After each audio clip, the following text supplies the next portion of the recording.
What's up, Punters Pod listeners? You can listen to us every Thursday on Apple Podcasts, Spotify, or even watch us on YouTube. Now, let's get into the show.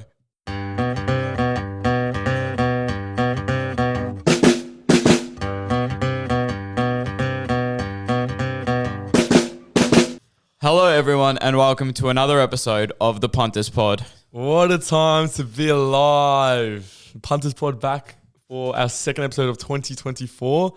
And on this episode, next week, we get into the real serious footy predictions, into the mud of it.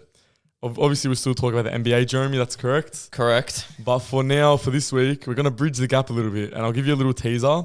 Later on in this episode, we're going to do which AFL team and NBA team, what would you say, are similar? Or alike. Yeah. What is the best way to describe it? I don't even know, but we're going to get an AFL team. We're going to sync up AFL team and NBA team. So we're going to see which are most alike in both leagues, fan bases, winning, history, this and that. We're going to go through that. Yeah, exactly. I'm sure we'll have a couple of contentious things to say in that. I'm sure that'll be a little bit of fun. But what's been happening? How are you? Back for another week. Oh, feeling amazing. Feeling amazing to be back on the Punters Pod. We're at the point of the season, in the year really, where we've finished the Australian Open. Yep. We are almost at the start of the footy season. I think we're like 30 days away from the footy season starting. Yes, because I saw Charlie Curno's head pop up in that post. Yeah, of course it did. But we are 30 days away from the AFL starting. So the basketball is hitting its bit of a dead patch. The basketball's in its dead Even though the Clippers are the first seed now, but we'll just we can park basketball because I see Minnesota slowly descending. So slowly descending down. We can park basketball. It's the Super Bowl coming up this weekend now. But now it's this bullshit 2-week break. No. It's on Monday. Yeah, but I feel like it was forever ago. We had the championship games. Yeah. If the AFL did that, I'd crack it. Nah, I think I'd like it. No, you wouldn't. I 2 weeks. I would. Because you know what? 2 weeks, bro. Every week, not every week, every year we do this thing where the break before finals, we all sook about it so much. And we did it last year on the podcast. No, listen, the one before the finals, we sooked and we said that, you know what they should do? They should do like, I never said that. We said that. I never said that. I 100% said that. I promise you I did not. I said that we should do it like the NFL does. And you know what that does 2 weeks is gross. Then that mitigates the whole concussion protocol shit like that. This year like that? I know, but it's going to happen sooner or later. That's tough luck, man. It's tough luck. Would you say it's tough luck if Taylor Adams would have played? Yeah, if Nick Dacos got concussed. Exactly. If Jordan DeGoey got concussed. Legit, but it's tough luck. It's unlucky. No, I think doing the break at this time, that builds up the hype. It doesn't. The hype dies. You do something like the NFL does with do the they Pro do? Bowl. The Pro Bowl. You throw something like that in there. Yeah, but does anyone really give a fuck? No, but it's something to watch within that week. I've been saying that. I said this last year as well. You put the Brownlow in that spot. So you put the Brownlow in that weekend. You do that on the Saturday night. That's something to look forward to. Then But a whole week waiting for the Brownlow and then another week doing nothing and then the grand final. It mitigates the whole concussion thing. If we're worried about concussion, that's a good thing, I think. Well, see, they might do 21 days. It's going to be recommended. That'll never get that introduced. Is never. Imagine that. It'll ruin it. It'd ruin. Yeah, Nathan Murphy would not play a game. He'd never play a game. He'd play round one and then miss every other game. No. It would destroy footy if they did that. But for me, it's just like the NFL. Like I was really into the playoffs this year. Like I'm a bit of a casual NFL fan. I was really into the playoffs this year, even though my Vikings weren't in it. And now I feel like it's dead. I feel like it's stopped. No. Trust me, in these next couple of days, the hype will really ramp up and you'll be right into it on Monday. I'll tell you what I do like that they do in the NFL. It's like, since we're in the NFL, we'll fucking keep talking about it.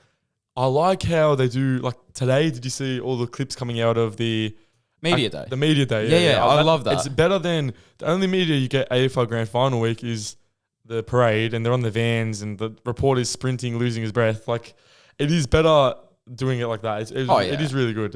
Well, I think this year especially, I know a lot of you would have heard, but this year the AFL is really, really, really trying to become more like personable with their players and players are now pretty much forced to do, an hour post-match? No, I don't think they're forced. I think it's like if the media requests like that, you have to do it. Yeah. Yeah, but that's like, I think they're trying to get better with that. And I think they're going to more like the American sports where they are so open. Like a basketball game finishes, the media is allowed in the locker room to ask questions. Yeah, with the kid on and everything. Straight away. Like they're getting changed. They're in the exactly. showers and shit, and the media is allowed to come in. So I think that the AFL is moving more towards that way. So we're moving more towards a more open league. Hopefully players can wake up, and I really hope, I think it'll be this generation, the younger players, that come in and start showing a bit more flair, a bit more of their own personality. Like, I think Jack Ginnivan, even though he's not one of our boys anymore, but he was one to start doing that. I think Quayne is a bit like that as well. I'm just naming Collingwood players. No, there's a lot. That's what we know. Like, even Watto this year, he'll be like that. Yeah, He'll be like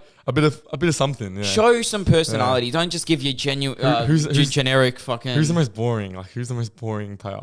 Oh. There's a few, but like, who is just cut and dry, just like cliche, just doesn't talk. Like, Darcy Moore is very cliche. Like, I know he says some good shit sometimes. But he speaks. He can go on a tangent. Like, but who's someone that just gives nothing? And like Ben Cunnington. No, Brody Mychek.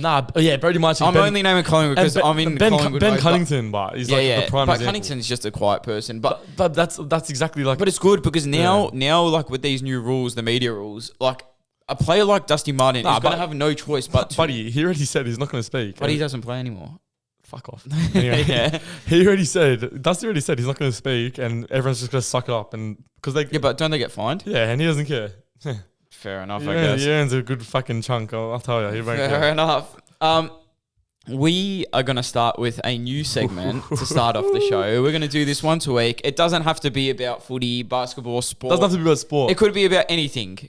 But we're going to call this segment To the Table, where we both bring something to the table, just discuss it for a little bit.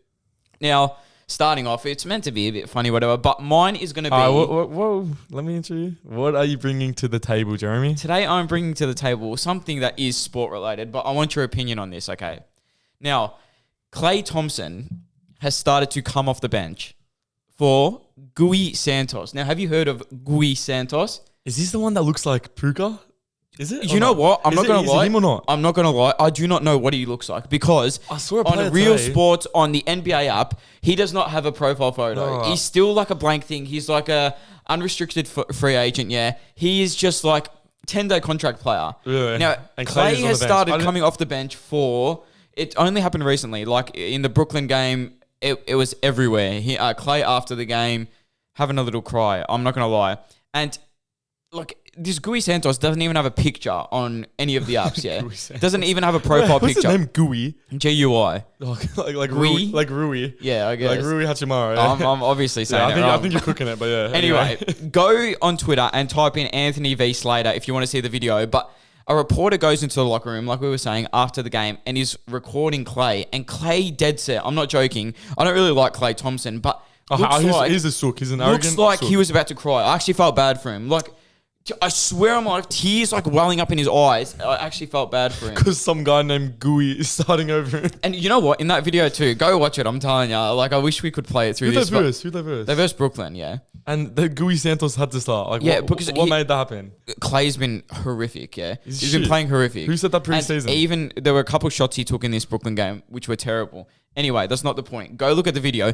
Draymond's in the background, screaming his head off, going, you ain't sooking about that. I had to sit out of a game 5 of the finals. Like, he was sooking about that. It was like, and Clay looks like he's about to burst out into tears. It was fucked. I can't stand Draymond. Anyway, in a way, it is kind of sad when players who used to be absolutely dominant get washed and just fade away into irrelevance. Yes? Is it? But like, he's had his time. You don't think it's sad? Clay's had his time. I understand. If you shit. But this is a massively rapid decline. Oh, yeah. Like, this is like... Nah, but to be fair, he had his injury.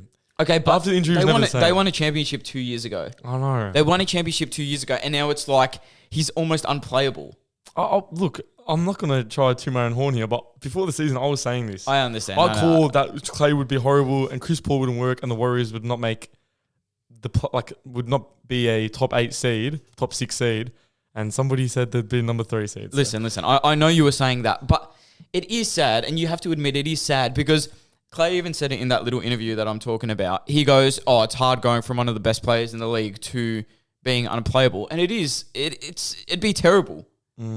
You don't agree? I agree. I just don't really care for Clay like that. I know, but if it was someone you cared about, it would be sad watching them go through that. Now, this is where my question comes in. If this was to happen in the AFL to anyone this season, who would it be?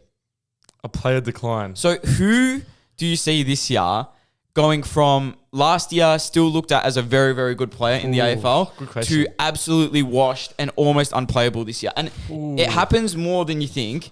Good question. I've got two players in my mind. I've got a player in my mind. I want you to say yours first. Who could this be in the AFL this year? I'm thinking a player who was like really, really good last year. Like he's old, but he was really, really good last year.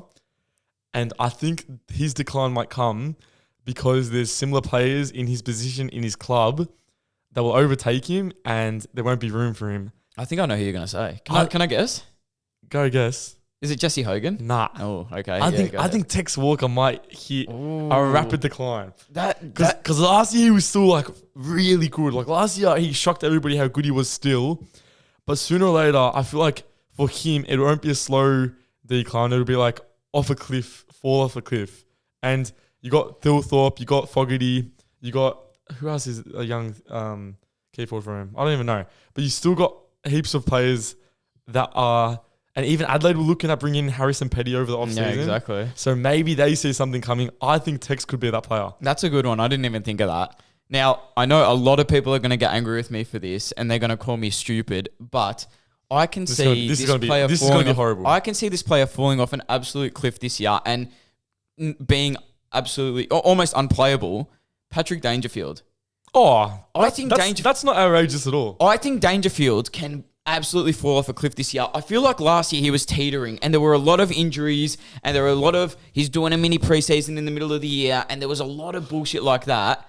I think that he could very, very well be unplayable this year. Look, Danger last year, he was not himself and he was already declining.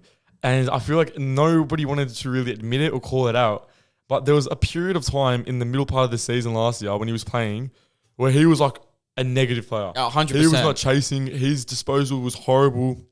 And you know what? That's not a bad call at all. I feel like he's a very loved player and got a very cult following. So a lot of people weren't like hearing that. But I do see that as a possibility. I really do think Danger could fall off the cliff. And another player I got who this might blow up in my face big time because this player had a very, very down year last year and looks very good this preseason like every player does. But I guess. Yeah, go. Interstate club? Interstate.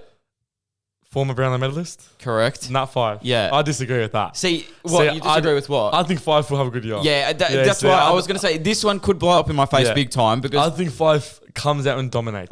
Trust me, I could see him coming out and dominating this year. I'm not going to lie, but he was like my favorite player when I was a kid. Yeah. Like I love 5. Maybe I'm a bit biased, but I think he comes out this year looking amazing. Yeah, we'll get into it next week, but I think Freo hit a bit of a bounce back. I don't know why. Me too. No, I agree. We'll get into it. Like, all right, next week. Listen next couple of weeks. Is next week our ladder prediction? Nah, next week we're doing something else.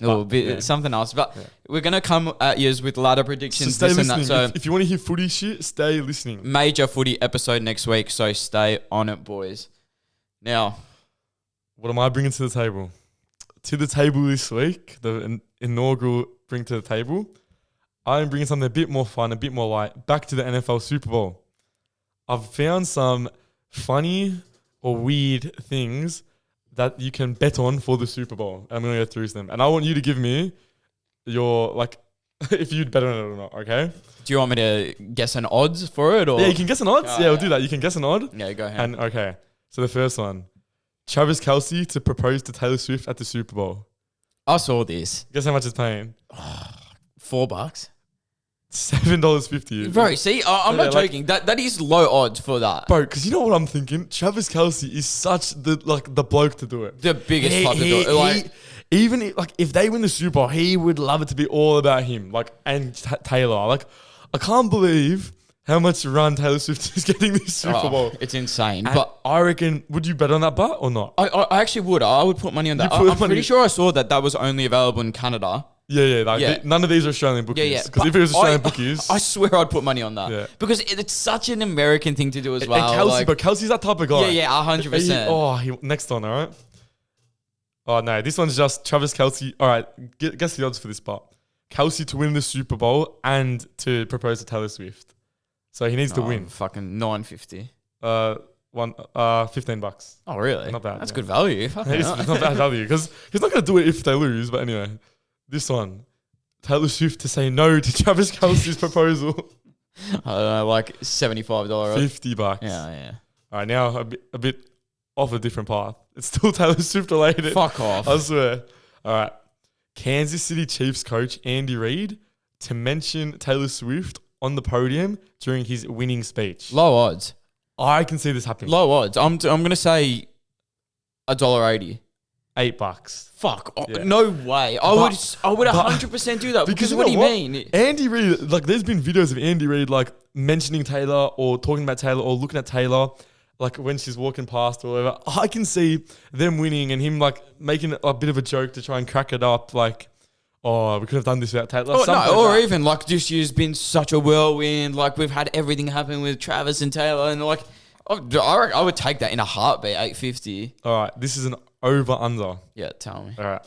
How many times will Taylor Swift for fuck's sake, be shown live on camera during the Super Bowl game? The over-under is 36.5 seconds.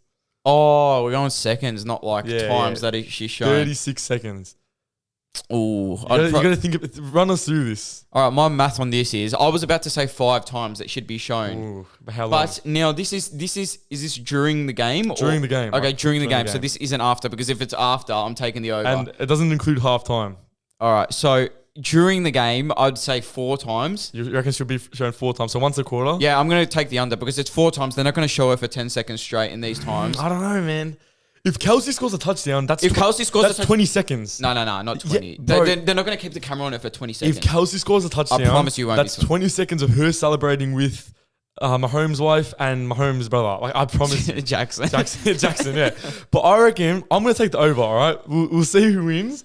I reckon Taylor over 36 seconds showing. No. They won't. They know too many people will be pissed off about it. But you know how many like people will be watching? Like even in Australia, do you know how many people that don't watch the NFL will be watching and just will recognize Taylor like that? Or just will be watching for Taylor. Yeah, exactly. Crazy. All right. Taylor Swift to be shown on camera during the halftime show. Is this all about Taylor Swift? But that's what the list gave me. Yes, she will be. You can give him $2 for that. Yeah, easily. Bro, I'd smack. Yeah, same as me. It. Live savings, they'll show her. Who's playing this year? Usher? I think it's Usher. Post Malone. Is it? Yeah. Oh, I thought it was Usher for something. No, Post Malone's playing. Maybe both of them. Some other chick, I don't know. I think Usher is playing. He might be. Like, I'm not sure. I don't know why, but I'm confident. But anyway, when he's playing, they're definitely going to just pan to Taylor. Oh, of course. So $2, I'd smack it. And this one's like just weird, bro. Like I've seen this on TikTok a few times. Taylor Swift to show bra. like in her outfit. Will her bra be showing? Fuck, dude, that's past my realm. Bro, how is that $1.30? Like, what the fuck? Is Taylor notoriously known for showing bra? I don't know. Like, we're good at betting, we're good at sport, but I'm not showing bra in an outfit isn't really the forte. I don't know about Taylor Swift that much. So anyway, but that's my bring to the table. I've brought the Taylor Swift NFL odds this week. Hopefully, that is the most we talk about Taylor Swift in an episode of the Punters. No, bro, her name's never getting mentioned again on the Punters. No, I might in this next segment here. No way. What are we doing? All right. Do you want to just get into a bit of the Super Bowl? Yeah, like it's Super Bowl week. I know we're not using Super Bowl podcast, NFL podcast, but we'll speak about it. All right. Right before we get into that, we're going to take a little break from our sponsor, punterspalace.com. Hey guys, hope you're all enjoying the show. This podcast is sponsored by punterspalace.com. If you want to make money from sports betting, this is the site for you. Simply register for a free account, go to the settings tab, connect your bank account, start posting your tips, and promote them however you like on any type of social media platform. This is easily the best side hustle going around. All you got to do is kick back, watch sports, and share your tips with your subscribers. Or if you want our premium tips, create a free account, subscribe to us at Jezza Picks or Ethan Tips, where you will find every single bet we place throughout the whole AFL and NBA season. Get on it, boys, and start making real cash while sports betting. Now, back to the show. All right, boys, we are back. And like I said just before the break, we are going to get into an early Super Bowl prediction tip, what we think is going to happen. Now, I've got a little spiel on this. I've got some things to say. So before I even go, I want your opinion on this. Who do you think will win the Super Bowl? I think, and I also am going to be supporting the 49ers. I think the 49ers get up. I think Mahomes does not win this year. Okay. Now, I think that Patrick Mahomes is inevitable. I am personally supporting and I'm taking just against each other purely for the purposes of betting and money in my own pocket. I am taking Patrick Mahomes and the Chiefs to win the Super Bowl. Now, there is no doubt in my mind that the Chiefs are not going to win the Super Bowl. I'm not going to win this. Oh, so you think they're 100% winning? A lock. Guaranteed. The Chiefs are a lock to win the Super Bowl. You got Patrick Mahomes at plus money once again, where he's shown you 2 weeks in a row that he will win at plus money.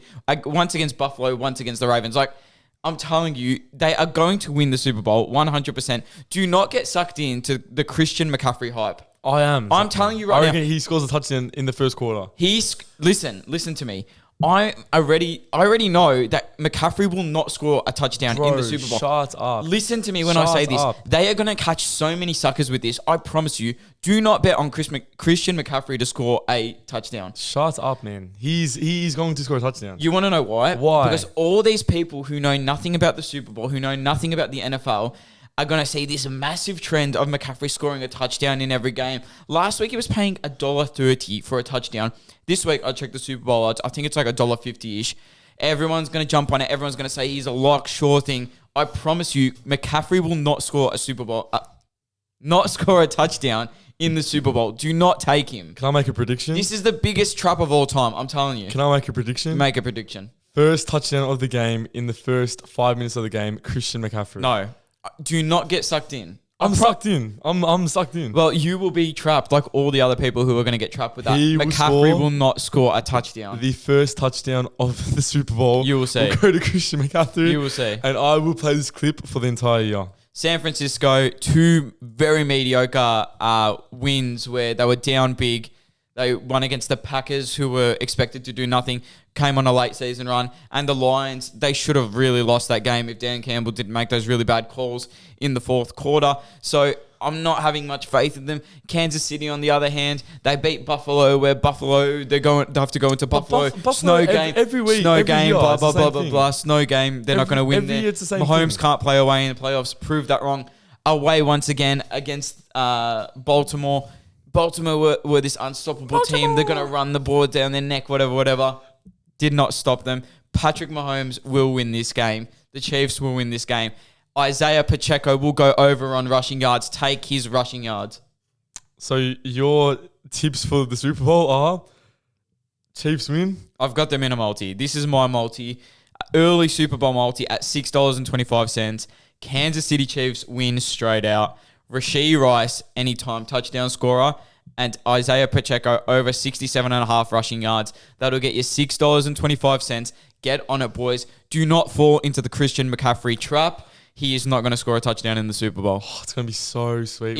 When he scores the first touchdown, so sweet. Get ready to get trapped if So you're one of those McCaffrey things. Lock it in. Sweet. It's happening, boys. I love him. I love him, McCaffrey. And I love him too. Listen, I like him. I like him a lot. I do. You little Taylor fucking fanboy and Patrick Mahomes. That's another thing too. Like the NFL is not going to... Bro, that's I'm sorry. No, it doesn't. The NFL has to be, and it's, roast me, I don't give a shit. NFL's rigged. I'm sorry. I got to say it. So you reckon because Taylor Swift is dating Kelsey, they're just going to give him the Super Bowl? Bro, so you're telling me the lead up to this... Buddy, before Taylor Swift and Kelsey even spoke ever, the Chiefs winning Super Bowls. How can you say it's rigged? The Chiefs were nowhere to be seen this year. So Roger Goodell said, Taylor Swift's here. Let's make them win the Super Bowl. You're the one that tells me the most that the NFL is the only sporting organization, apart from the WWE, that has written in its guidelines that they are an entertainment-first business. Am I wrong? No, Do you not always tell me that? I'll tell you that, yeah. Because little things make me think it's like a lot of media and bullshit. But I don't think it comes down to Taylor Swift goes for the Chiefs, so they're going to win the Super Bowl. That's just fact. You know, last year's Super Bowl, there were approximately 114 million viewers. You know, this year, they're expecting over 200 million viewers. What do you think? What do you think the main contributor to that is? Christian McCaffrey. That It's not Christian McCaffrey. Everyone wants to see him score a touchdown. No, Everyone wants he will not score a touchdown. But everyone wants to see McCaffrey score a touchdown. You know what? This is hard for you, because you're a big Patrick Mahomes hater. I hate him. So which way are you going to go with this? If Mahomes wins, are you going to say he's bad, or like which way are you going to go with if this? If Mahomes wins and he's getting praise, I'll probably say it's Taylor Swift's win. You reckon? They won because of Taylor Swift, yeah. Jesus. That's a bit crazy, I'm not going to lie. Anything else in the NFL? Nah, nothing else. How about your NBA results this week? What did you get up to? Not terrible, not good, not bad. Oh no, we actually did go pretty good, I'm not going to lie. We're winning consistently, and we're winning with these multis that I'm putting up, where it's instead of going for these massive multis, we're going for multis at around the $2 to $5 mark, and we're putting a lot of money on them. And I feel like this is the best way that we're going at the moment. I'm not going to lie. Yeah, 100%. I've been on the Jezza Picks tips the last couple of weeks, and we have been profitable. That's at the end of the day, that's what you want to do. We've been profitable, playing around with a few bookies, trying to get good odds at the moment. Found one we like a lot. So if you want to know, DM us. We might tell you. And yeah, that's what's been happening basically. Yeah, just like I'm like always, boys. Jezza Picks on punterspalace.com for all our premium tips every single day of the NBA season. Obviously, then every single day of the footy season. But even like 2 days ago, we have a $2.72 multi. We put a big stake on it. The multi was Cade Cunningham 6+ assists, Paolo Banchero 4+ assists, Chet Holmgren 2+ assists, and Fred VanVleet 10+ points. Hits super easy. No stress anywhere there. And we come out with a nice dub, a nice double up, almost a triple up. So I think that is the way we're going to be going. Even into footy season, that's the way we're going to be going. Anything else to say about the NBA? And the betting? No. Because I've got to make an early call as well. I want to make an early prediction. Sorry, boys, had a bit of drama with the camera there. But Ethan, you were just saying that you had something to bring up. For the footy season, we know we're around a month away, around 30 days away. I want to bring up a very, very early value Brownlow Smoky. $21. I'm all ears. I'm listening. Hey, this gives me even more confidence. This player, yesterday, when I was writing my notes, was $21. He's already shortened down to 18 within a day. All right, his team made a prelim last year, and he was insane. Didn't get the love from the Victoria media he should have, but I feel like a lot of eyes are on him, and I feel like you know who I'm going to say. I know who you're going to say. I think Tom Green at $18 right now is worth the gamble right now. I reckon I'm smacking a bit on that because Tom Green proved last year how important he was for GWS's success. He's only going to get better. He's a bull, and this year they'll have more attention on them after making a prelim last year. So I reckon if you want a little value pick, Tom Green, $18 for Brownlow, I love it. That is insane value. Like, $18 for honestly, Tom Green. if you told me he was $18, I would not believe you. Last year, didn't he come like top 10? Oh, something like that. He was insane, and he didn't get any love throughout the year. And he is a Brownlow medal player because he has so many of those games where it's 30+ and 2 goals, like so many. And those are the games that get you votes. Yeah, he's hard at the ball, so no bullshit. Like he plays the game. He gets his touches like Lockie Neal does as well. Yeah. And last year that was the argument at the end of the year that it's better Lockie Neal wins it than like a Nick Dacos who doesn't get the like hard ball, whatever. Yeah. And even like the year before, Cripps won it. Dusty's won it heaps of times. Fife, Dangerfield. Like Green is a very like Cripps mold as well. All players that do that type of shit, like the hard ball. So I reckon that's great. Looking through this, I'm not gonna lie. If you told me Green was $18 and good. 21 yesterday, that's good. I wouldn't believe you. Hey, Rosie, $26, not a bad. Who's the favorite? The favorite now, I guess. Nick Dacos. Second, Lockie. Nah. Cripps. Nah. Cripps $18 as well. Petrarca. Walsh, which is all right. It's really? A shout. Nah, Walsh. Jesus. If he has a full season under him, he's a chance as well. All right. And then we got Bont at $12, Lockie Neal 13, and Petrarca at 15. I guess we'll have to see, but definitely going to be sprinkling a bit on Tom Green there. For sure. 100%. Do you want to... We'll keep what I was going to say a bit later. We'll get into our main chunk of the episode now. So explain to the people. All right. So right now, like we said at the start of the episode, we are going to do AFL times NBA teams. So pretty much we have a list of 10 AFL teams and me and Ethan have not gone over these together, so we're going to see what we think, and we're going to try debate. We're going to try and match these AFL teams with an NBA team. Now, this could be current form. This could be current past couple seasons, history, fan base, anything. We just have to make an argument as to why we think this NBA team is like the AFL, yeah, is AFL the team. to the AFL team. So, do you want to get into it? We'll start off with our club. Collingwood Football Club. Who do you have for Collingwood's NBA equivalent? Collingwood is the Boston Celtics? Boston Celtics of the AFL. I have the exact same. The Boston Celtics, not the Boston, as you said. Boston Celtics. I have here, they're both legendary clubs franchises who are both in the realm of a championship premiership right now in the current era. I've got a little extra on that. I've got rich history, always around the top, toxic fans, as we know Boston with Collingwood fans. When they do fall off, it's only for a little bit and have been in finals and grand finals recently. So we'll lock in Collingwood being Boston Celtics. Yep, I think Collingwood are the Boston Celtics. Equivalent. Nice. The next team, Carlton. We're not going to agree on this because I've just seen who you have. For me, I have Carlton as the Chicago Bulls equivalent. Why? Now, huge fan base, got their last championship in the 90s and haven't sniffed success since. Those are my three things on Carlton, and they match up exactly with the Chicago Bulls. That's good, It's true. I've got the Lakers originally, all right? My reasoning was historically elite teams who always get the hype. Like this year as well, we saw before the season, the Lakers got the hype. The preseason for footy, everyone thinks Carlton's ran away with the premiership already. And they both have star players, and they always get the chance with these teams, with these star players, to win a championship or premiership, but always underperform. So, see, listen, you've gone with more the media side of it. So you've gone with massive fan base and very delusional fan base, which they both are.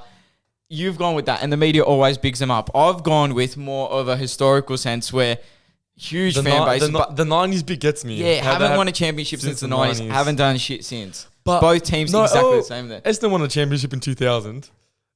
That was their championship, not the 90s. But I know what you're saying. Oh, wait. We're talking about Carlton. Yeah. Oh, what am I saying? Yeah, I don't know. Yeah, sorry. I'm guessing you have Essendon as your Chicago Bulls. Yeah, we'll get to that later. But, yeah, that's really good. That's really, really good. I think we'll go with yours. We're going to go with the Bulls? I think we'll lock in Carlton equivalent to Chicago. All right, easy. All right. Do you want to say Essendon? For Essendon, I had Chicago. Yeah, but give me your reasoning. This was my reasoning. I thought Essendon's equivalent was Chicago because both historically rich and great teams who haven't been good in a very long time. So, same sort of route, but as we know, Essendon have not been able to win a final since 2004, maybe. What is it? Long time. And Chicago have been able to sneak out and the Derrick Rose years be a good playoff team. Now, I've gone a little bit different in this as well. And you know how you said that haven't made finals since 2004? For me, Essendon are equivalent to the Sacramento Kings. I don't know, man. When was a disgusting amount of time without making a finals.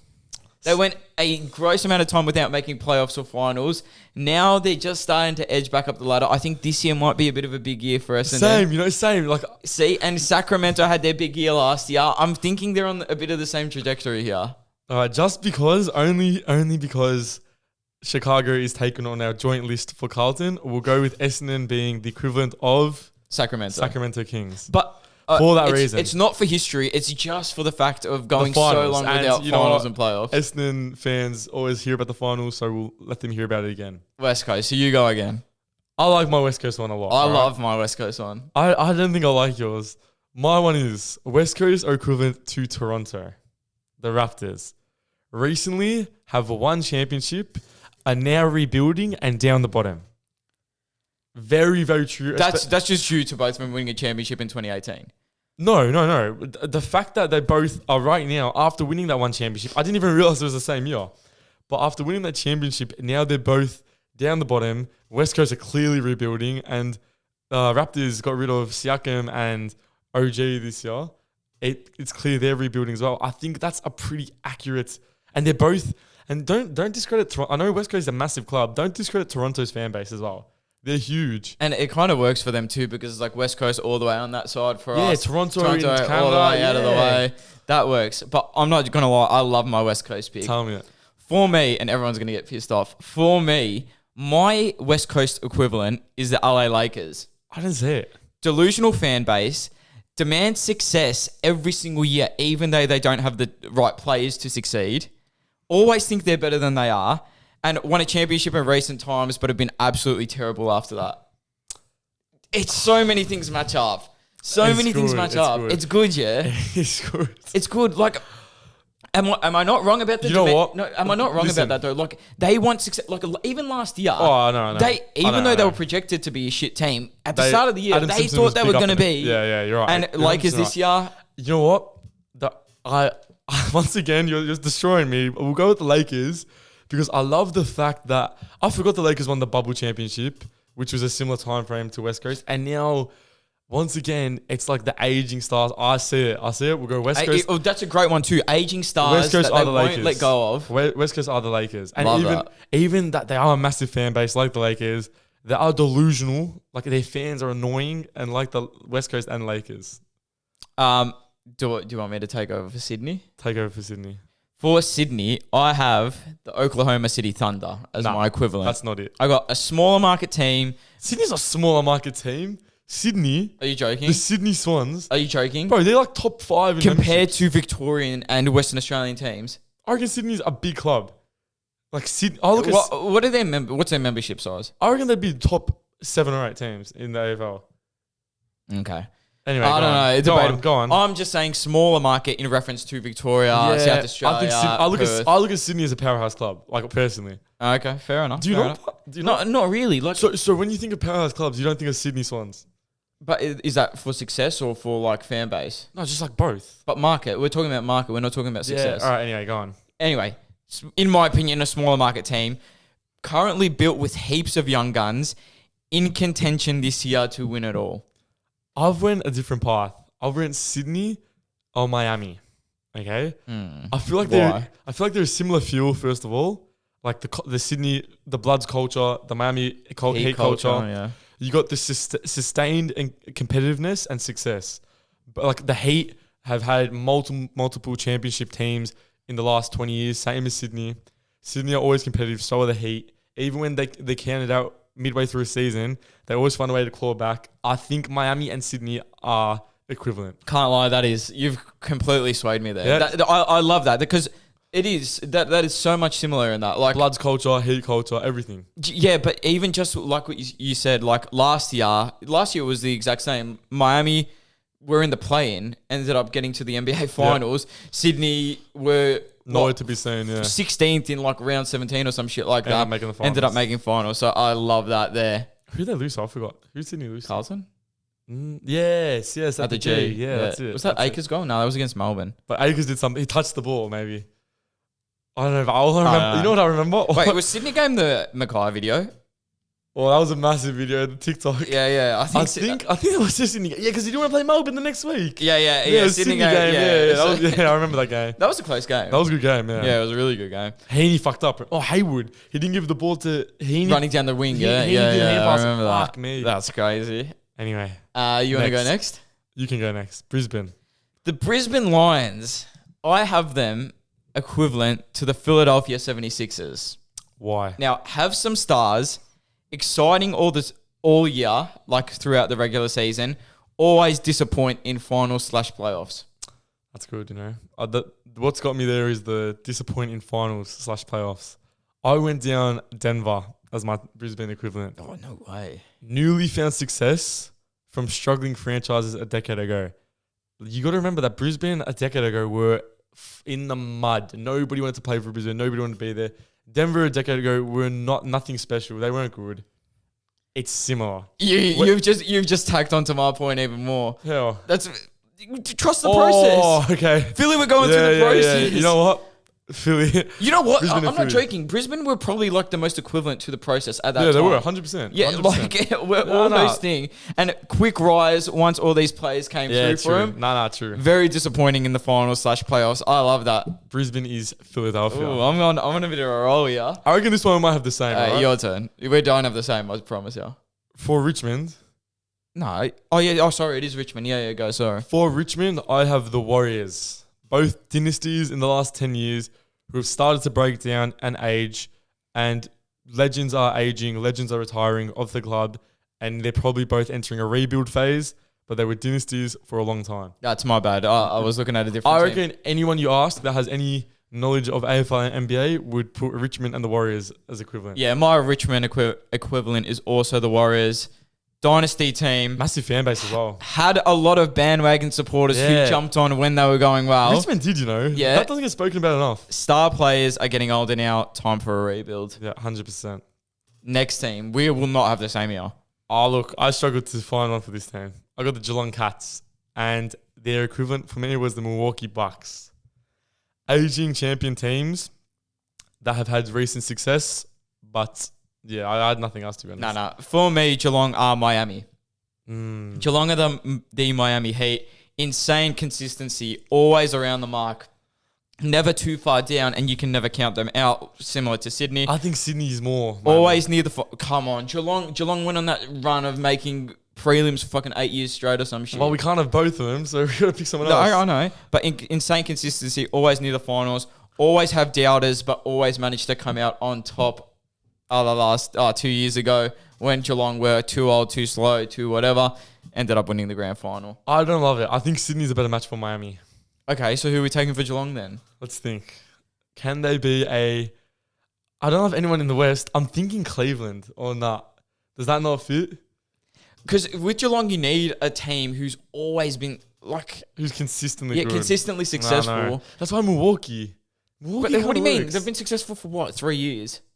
Yeah, I know. You're right. Fuck, I don't know. Geelong might be off the radar. I think Miami. But who's Sydney then? No, we can keep both. I reckon, all right, they're both... We make the rules here. We're keeping both to Sydney. They both got a bit of Miami. They both got a bit of Miami about him. I agree, but I think Sydney hits a bit more, bro. I don't know. Maybe I'm biased. Maybe. But we can say Geelong is also Miami. Yeah. All right, Hawthorn. I like my Hawthorn. I like my Hawthorn too. I think we got the same. All right, say it in 1, 3, 2, 1. Orlando. Nice. Yeah. All right, my Hawthorn is Orlando Magic. Fun young team. Yep, young and fun, I wrote. Could be scary in a few Going years. to be good in the future. Yeah, based off potential, yeah. And I actually kind of see them this year starting like how Orlando did. And then declining. You go on this. I reckon, like Orlando did, they start the season being in the top 4 of the East. Dangerous, could beat anyone. For a long time. Like, you don't want to come up against them in playoffs. They're fun, blah, blah, blah. And then because they're very young, decline a bit, fall off a bit. And I think that's something similar with Hawthorn. I can see Hawthorn doing the same. Starting off really, really good. Watto's in there, Guinea's in there, Massimo D'Ambrosio's in there, and everyone's going crazy for him, and then they fall off a little bit. Hey, our boy Chol's on the Hawks this year as well. I know, come on, Chol. Go Chol. And our last one is North Melbourne. I reckon we both got the same result. Right. 3, 2, 1, Detroit. Yeah. my explanation, both shit. That's all I wrote. Same. All I wrote was bad for a long time. Yeah, they're fucking horrible, man. That's all you can say. That they are the...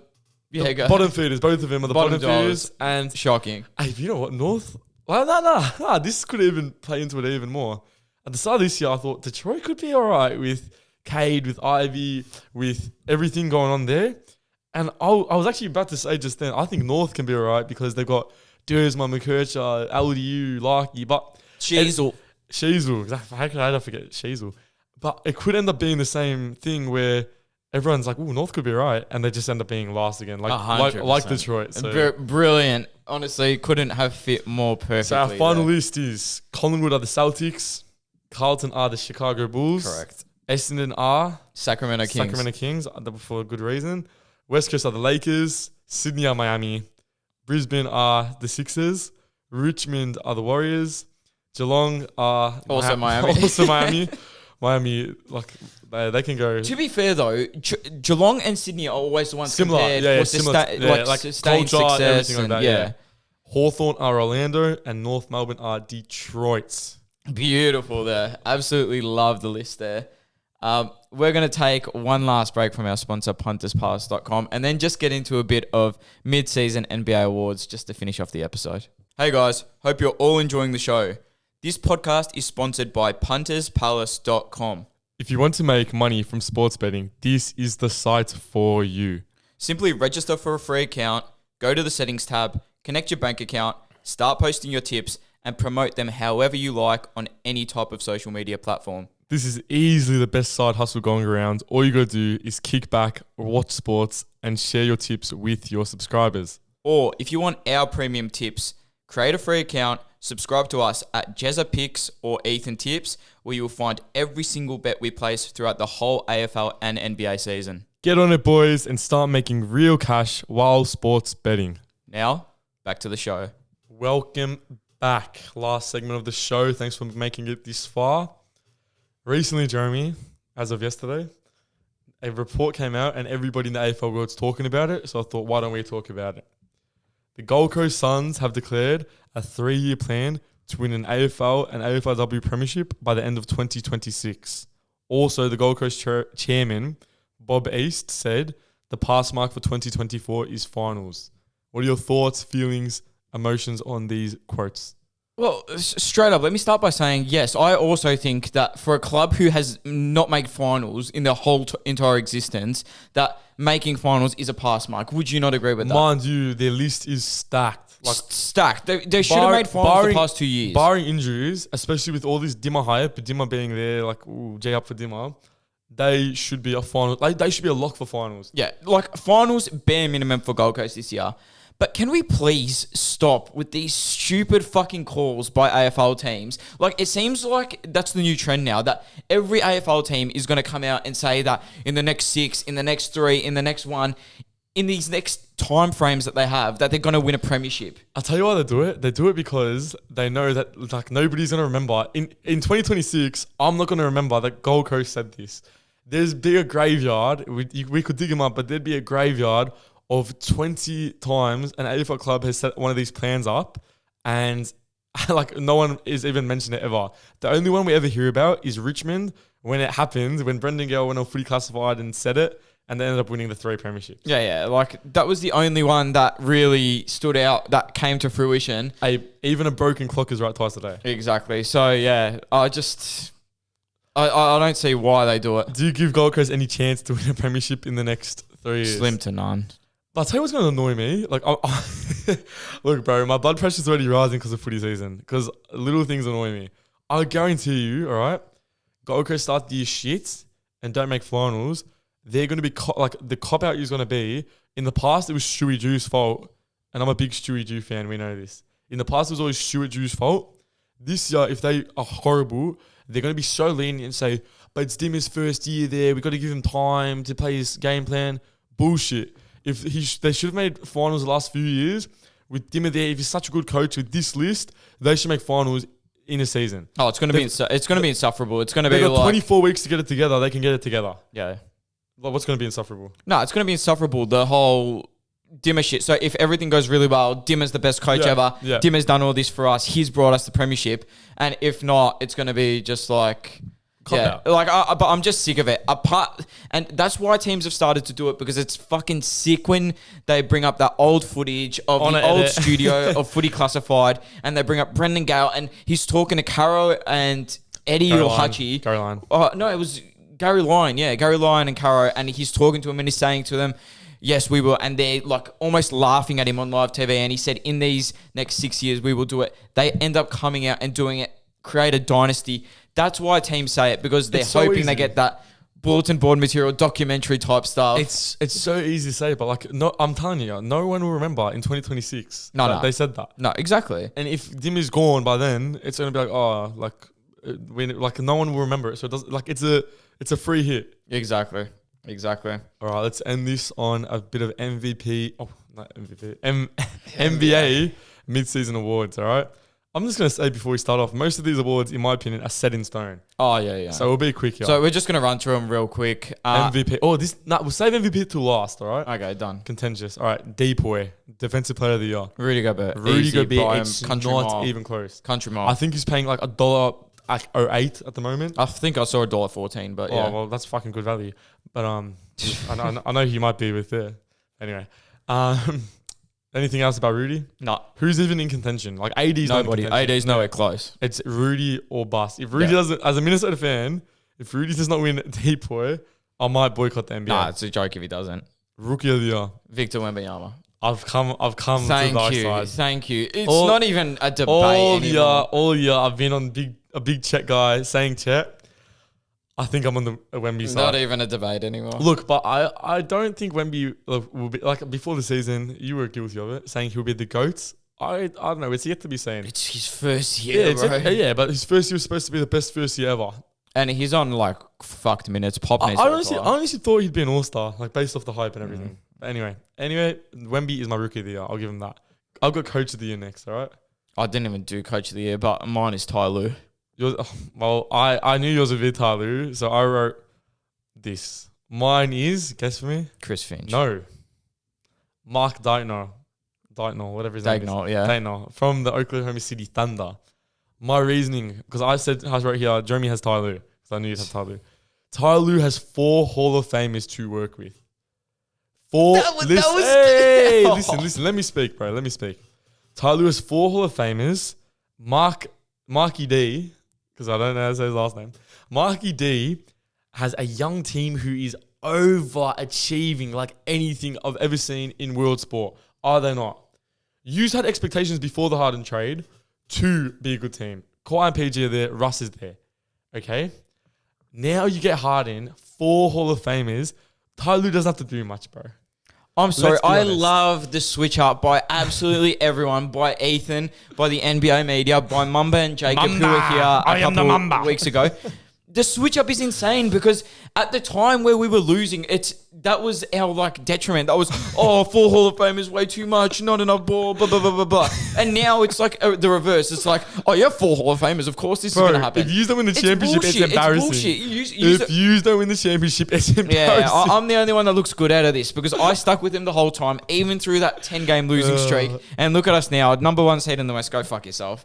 Most improved player. Well, quickly, Marky D should win about. Do you like if you if you're not biased? I'm not being biased. To be a couple weeks into the season and have all your role players stripped from you.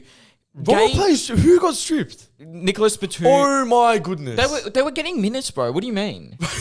Rocco was not getting minutes. He was. Rocco was getting 3 minutes a game. Anyway, but to have that stripped from you, and he's got Harden bring in a player. He's got Harden. Fuck up the mix completely. What do you mean? Okay. But you would Daigneault's had this team for fucking 3 years. He's been building them up. And they were not going to... And look at him now. Yeah, exactly. Right, Ty Lue is the coach of the year by far, easily. All right, we'll see. Most improved... Chris Finch might fuck around and win. I just didn't want to be biased. Who's the All-Star West coach? I'm cool. Thank you. Next. Cool. Most improved. 3, 2, 1. Sengun. Whoa! Maxi. I know Maxi is going to win it. He's got it in the bag. Look, but I actually thought of writing down Sengun last night. Sengun should get it. Maxi, me and Jacob were actually just talking about this today because he messed on the show, Jacob. Clara, yeah. Hit him up, girls. Hit him up. We're actually talking about it today where we were saying that is Maxi's most improved player case just very, very inflated because they lost James Harden and he had to become the primary ball handler? Fault. He still improved more than Sengun has. Yeah, I know, but Sengun improved with, like, the team was pretty much given to him. Yeah, but there's no real, like, stipulations on it. Like, I guess. Yeah. I just think Sengun's going to be a fucking absolute monster. I agree, but I think Maxi's the most improved player. 6 man? 6 man should be Norman Powell. Bro, it shouldn't be. It should. It should be Nas Reed, if anything. No. Should be Norman Powell, but they're probably going to give it to either Hardaway or Malik Monk. No, I think Hardaway's running Monk's having a fucking killer year. I think Hardaway's ran away with it, but just because, bro, with these 2 awards, 6 man and most improved, I feel like whatever is the popular... Oh, yeah, exactly. Earlier in the year, even Depoy to an extent, whatever's popular in the first half of the season, just like, it just rides out the whole year. Yeah. And no matter what. Last for MVP... If you say Kawhi Leonard, I am never doing this podcast again. No. My MVP is Nikola Jokic, but maybe throw a little bit on him. His price will be cut in half in the next couple of weeks because, he's currently at $46. His price will go down to at least $21 in these next couple of weeks. Mark my words. A lot of talk about him in these past couple of days about being MVP. He's averaging, I think it's like 55, 50, 90, which is insane over a fucking 30-game period or some shit like that. He's a monster. Do you want to tell us why Jokic will win it, or do you just want to suck off Kawhi more? Well, Jokic will win it because Embiid doesn't qualify anymore now. Definitely not that he's torn his meniscus. And you're forgetting about everyone else. I don't have Jokic. You don't have Jokic? I don't have Embiid. Okay, who do you have? I have SGA. Nah. Why can't he win it? He hasn't done enough. Why can't he win it? I don't He know. has had a better year or equal to Jokic, and Jokic has voters fatigue. Embiid's out. His team is a top 3 seed. It'll be probably a locked top 3 seed for the season. He's more valuable to the Thunder, who he has led to this point in the season with J-Dub as his second best player, than Jokic is to Denver. I would love to see, what do you call it, win it? Shea win it. But you know what? Embiid doesn't get injured. He walks away with it. Let me make an Sorry. Yeah, go. Before you say that, this season's MVP will be tainted in my mind because it'll be like, oh, if Jokic wins it, it's like, oh, Jokic only got it because Embiid got injured.